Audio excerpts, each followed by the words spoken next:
आलसी बेटा। एक गांव में तुलाराम नाम का एक साहूकार था। वह बहुत मेहनती था।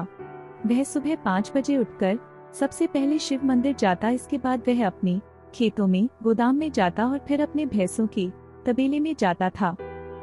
उसकी मेहनत के कारण उनका काम अच्छा चल रहा था, जिससे वह और ज्यादा अमीर हो गए थे।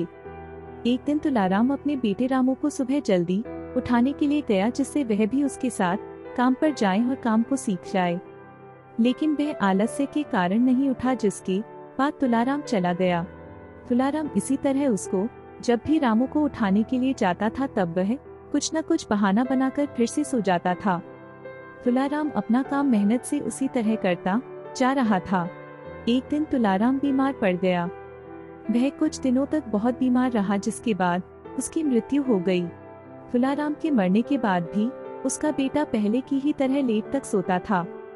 उसकी इस आदत के कारण धीरे धीरे व्यापार में घाटा होने लगा और जो तुलाराम ने कमाया था वह सब चला गया।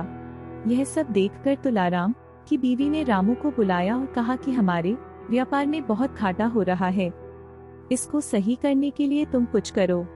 रामू अपनी माँ से बोला, मुझे व्यापार नहीं आता, इसमें मैं क्या कर सकता हूँ। रामू की माँ बोली, दूसरे गांव में तुम्हारे नाना रहते हैं, तुम उनके पास जाओ और उनसे कुछ व्यापार की बातें सीखो। रामू ने ऐसा ही किया। वह अगले दिन दूसरे गांव अपने नाना से मिलने के लिए गया। उसने नाना से व्यापार में घाटे की बात बताई। उनने रामू को सुबह 5 बजे उठकर पहले शिव मंदिर, फिर खेतों, गोदाम में और उसके बाद भैंसों के तबेले में जाने की सलाह दी। रामू अपने नाना की सलाह के अनुसार सुबह 5 बजे उठकर सब जगह जाने लगा। उसके कुछ दिन ऐसा करने पर उनके व्यापार में काम करने वाले सभी व्यक्ति सोचने लगे कि मालिक अब रोज आते हैं, जिससे उन्होंने घोटाला करना बंद कर दिया। इससे उनका व्यापार फिर से अच्छा चलने लगा और पहले की ही तरह हो गया।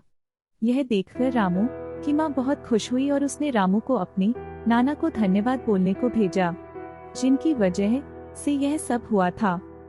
रामू अपने नाना को धन्यवाद बोलने के लिए उनके घर गया। उसके नाना ने रामू को बोला, तुम पहले आलस करते था, जिससे व्यापार में घाटा हुआ था। अब तुमने आलस करना बंद कर दिया, जिससे तुम्हारा व्यापार फिर से चलने लगा। अब रामू को यह बात समझ आ चुकी थी।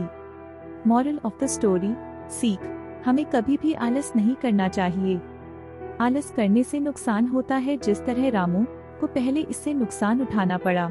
आपको यह कहानी कैसी लगी, नीचे कमेंट करके बताएं। और इसी तरह की रोचक और अलबेली कहानियाँ देखने के लिए इस चैनल को सब्सक्राइब करना ना भूलें।